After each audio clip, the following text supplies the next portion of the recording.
ജനപ്രിയ സംവിധായകൻ ഷാഫി അന്തരിച്ചു. 57 വയസ്സായിരുന്നു. ആന്തരിക രക്തസ്രാവത്തെ തുടർന്ന് കൊച്ചിയിലെ സ്വകാര്യ ആശുപത്രിയിൽ വെച്ചായിരുന്നു അന്ത്യം. മൃതദേഹം എളമക്കരയിലെ വീട്ടിലെത്തിച്ചു. പൊതുദർശനത്തിന് ശേഷം വൈകിട്ട് 4 മണിയോടുകൂടി കല്ലൂർ മുസ്ലിം ജമാഅത്ത് പള്ളിയിൽ ഖബറടക്കും. വിശദാംശങ്ങളുമായി കൊച്ചിയിൽ നിന്ന് ഷീന മാർട്ടിൻ ചേരുന്നുണ്ട്. ഷീന, വലിയ നഷ്ടമാണ് മലയാളികളെ സംബന്ധിച്ചും മലയാള സിനിമാ ലോകത്തെ സംബന്ധിച്ചുമൊക്കെ. വീട്ടിലേക്ക് ആളുകൾ എത്തിത്തുടങ്ങിയോ?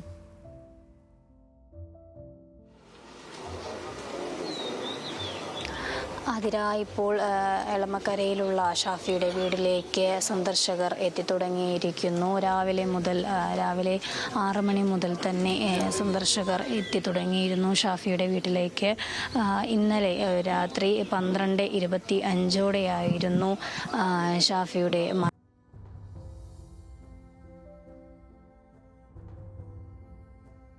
സീരിയസ് ആയിട്ടുള്ള ഒരു കണ്ടീഷനിലായിരുന്നു. 7 ദിവസത്തോളമായി നമ്മൾ ഷാഫിയുടെ ആരോഗ്യനില നിരീക്ഷിച്ചു വരികയായിരുന്നു. ആന്തരിക രക്തസ്രാവത്തെ തുടർന്നാണ് കടുത്ത തലവേദനയെ തുടർന്നാണ് ആദ്യം ഷാഫിയെ ആശുപത്രിയിൽ പ്രവേശിപ്പിക്കുന്നത്. പിന്നീടാണ് ആന്തരിക രക്തസ്രാവം ഉണ്ടാവുന്നത്. ആന്തരിക രക്തസ്രാവത്തിന് ശേഷം തലയ്ക്കകത്ത് തന്നെ ഒരു ഓപ്പറേഷൻ നടന്നിരുന്നു. അതിനുശേഷം വലിയ തിരിച്ചു കിട്ടുമെന്ന ഒരു പ്രതീക്ഷയിലായിരുന്നു കുടുംബാംഗങ്ങളും സിനിമാ മേഖലയിലുള്ളവരും എല്ലാം തന്നെ പ്രതീക്ഷ പങ്കുവച്ചത്. എന്നാൽ കഴിഞ്ഞ 3 ദിവസങ്ങളിലായി ഷാഫിയുടെ നില അതീവ ഗുരുതരാവസ്ഥയിലായിരുന്നു.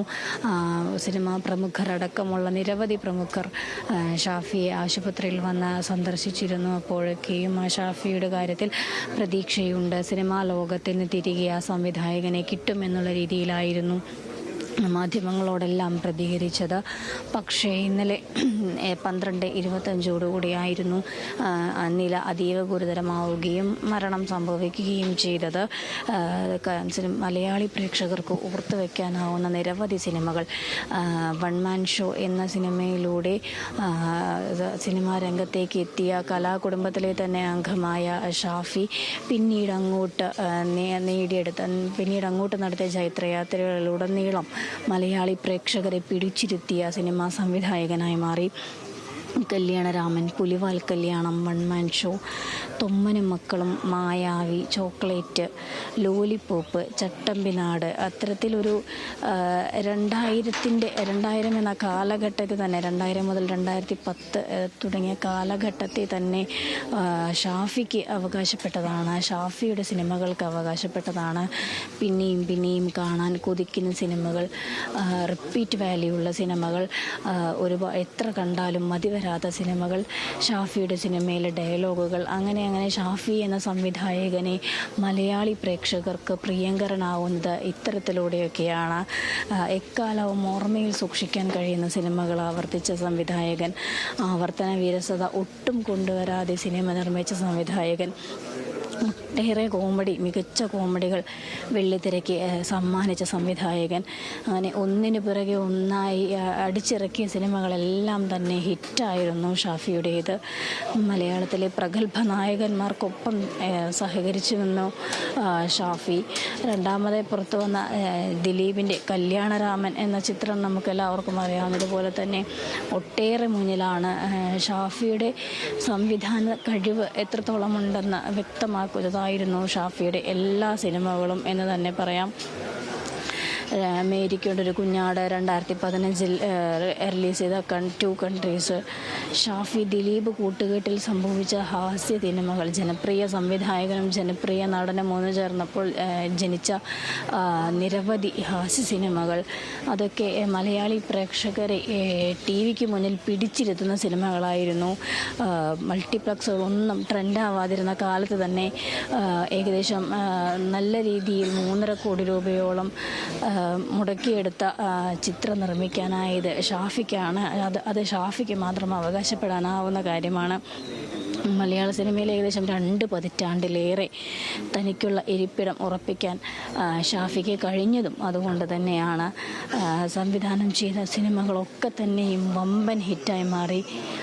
ഒന്നിലും ഒരു പാളിച്ചയും സംഭവിക്കാതെ വളരെ രസകരമായി തൻ്റെ കഥയെ അവതരിപ്പിച്ച് വയ്ക്കാൻ കഴിഞ്ഞു ആ സംവിധായകന് എന്നുള്ളതാണ് ഒരു കലാകുടുംബമാണ് ഷാഫിയുടേത്. ഇപ്പോൾ നമ്മൾ നിൽക്കുന്നതും ഷാഫിയുടെ കുടുംബ വീട്ടിലാണ്.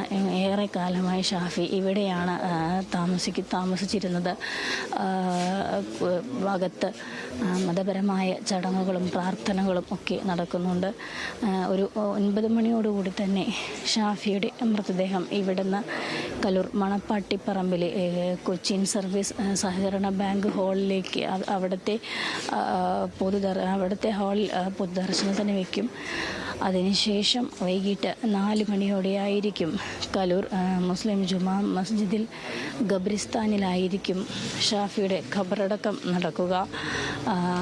അത്തരത്തിൽ ഒരുപാട് സിനിമാ മേഖലയിൽ നിന്നുള്ളവരും പ്രമുഖ വ്യക്തികളുമൊക്കെ ഷാഫിയെ സന്ദർശിക്കാനെത്തും എന്നുള്ള തരത്തിലൊക്കെയാണ് ആതിര വിവരങ്ങൾ ലഭിക്കുന്നത്.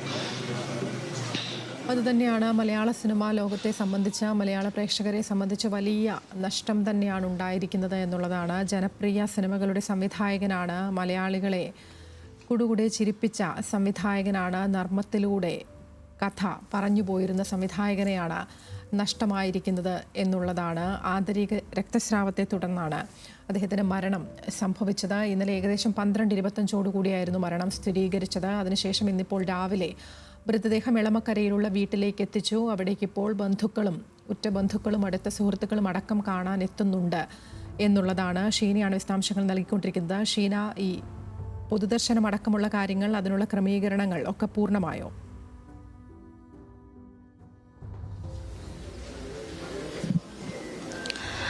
ആതിര, ഇപ്പോൾ ഇവിടെയാണ്, എളമക്കരയിലെ ഈ വീട്ടിലാണ് മൃതദേഹം ഉള്ളത്. 9 മണിവരെ മൃതദേഹം ഈ വീട്ടിൽ തന്നെയായിരിക്കും ഉണ്ടാവുക. സന്ദർശകർക്കൊക്കെ കാണാനുള്ള അവസരവും വീട്ടിൽ തന്നെയായിരിക്കും. അതിനുശേഷം 9 മണിക്ക് ശേഷമാണ് ഈ പറഞ്ഞതുപോലെ കലൂരിലെ